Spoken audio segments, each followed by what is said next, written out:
Hello friends, அஸ்ஸலாமு அலைக்கும். இன்றைக்கி என்ன ரெசிபி பார்க்க போகிறோன்னா சிக்கன் கிரேவி. சிம்பிளான முறையில் எந்த மசாலாவும் அரைச்சி ஊற்றாமல் நம்ம செய்ய போகிறோம். தேவையான இன்க்ரீடியன்ஸை பார்க்கலாம் வாங்க. 1/2 kg சிக்கன் எடுத்து வச்சுருக்கேன். 2 வெங்காயம், 2 தக்காளி, தேவையான அளவு கொத்தமல்லி நல்லா பொடி பொடியாக கட் பண்ணி வச்சுருக்கேன்.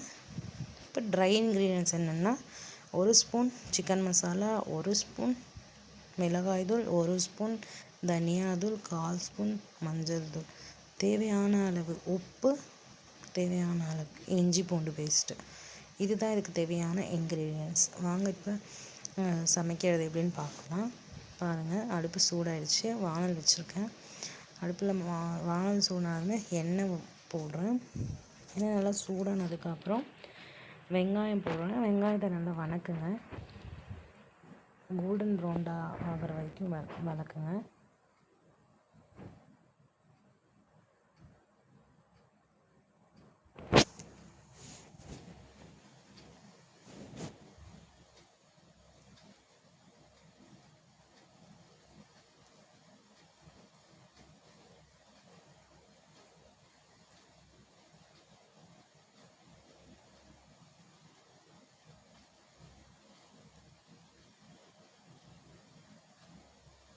இந்த அளவுக்கு நல்லா வெங்காயம் வந்ததுனாலுமே தக்காளியை போட்டுருங்க.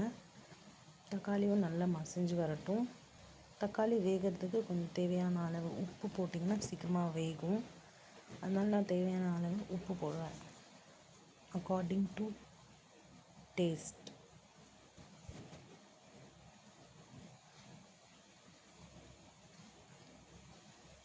உப்பு போட்டு நல்லா கலந்து விடுறேன். தக்காளி வதங்கிறதுக்கான டைமை நான் கொடுக்குறேன்.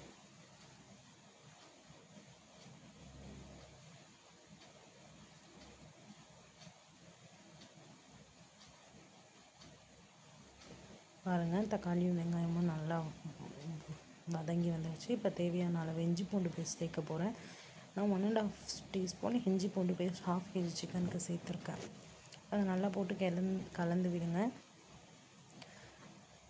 இஞ்சி பூண்டு பேஸ்ட்டு, தக்காளி, வெங்காயம் எல்லாம் ஒரே மசாலாவாக சேர்ந்து வர வரைக்கும் நல்லா வதங்க விடுங்க. நான் ஒரு 5 மினிட்ஸ் கைவிடாமல் கிளறிட்டே இருந்தேன். நல்லா வதக்க விட்டேன்.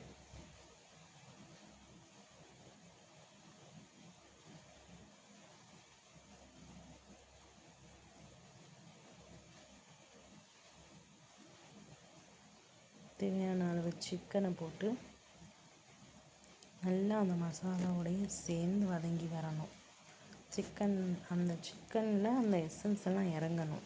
இஞ்சி பூண்டு பேஸ்ட்டோடைய, வெங்காயம் தக்காளியோடைய எசன்ஸ் இறங்குற வரைக்கும் அதை நம்ம ட்ரையாகவே நல்லா அதை பிரட்டி விடுறோம்.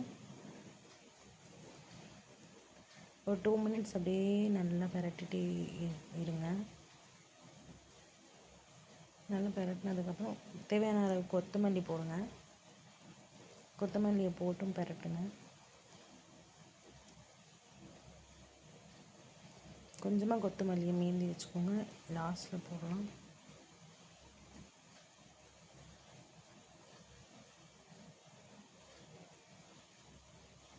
இப்போ நம்ம எடுத்து வச்சுருக்க ட்ரை இன்க்ரீடியன்ஸ் எல்லாத்தையும் போட்டு நல்லா கிளறுங்க.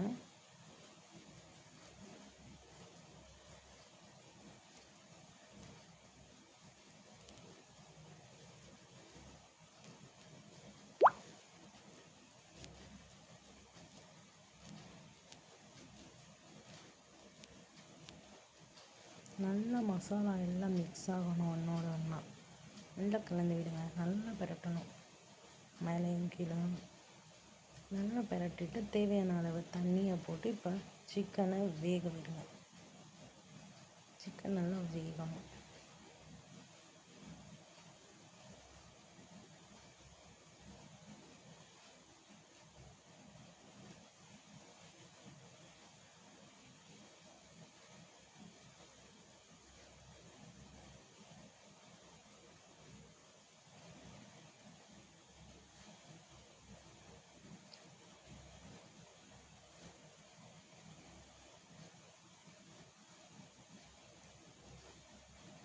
இன்னும் 1.5 கப் தண்ணி ஊற்றிருக்கேன் 1/2 kg சிக்கனுக்கு.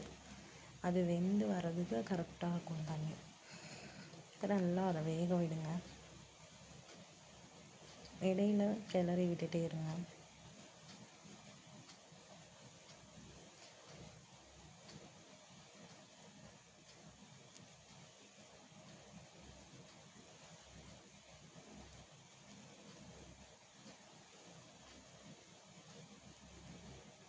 பாருங்கள், கொதி வர ஆரம்பிச்சிருச்சு.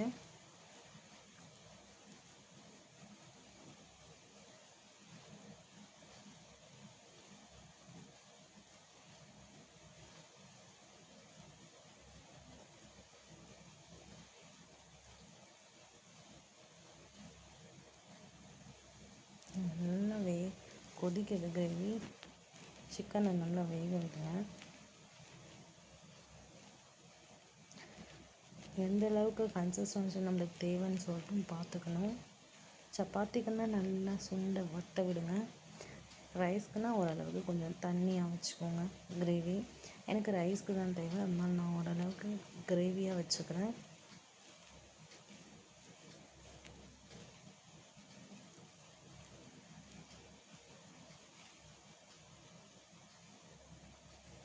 சிக்கன் வேக வந்துடுச்சு.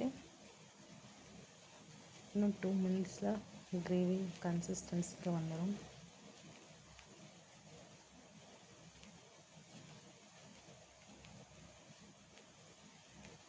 பாருங்கள் எந்த அளவுக்கு கலர்ஃபுல்லாக, எந்த அளவுக்கு கிரேவி திக்னஸாக வரும்ன்ட்டு பாருங்கள். தேவையான அளவு இப்போ கொத்தமல்லி நம்மளுக்கு தேவையான அளவு போட்டுட்டு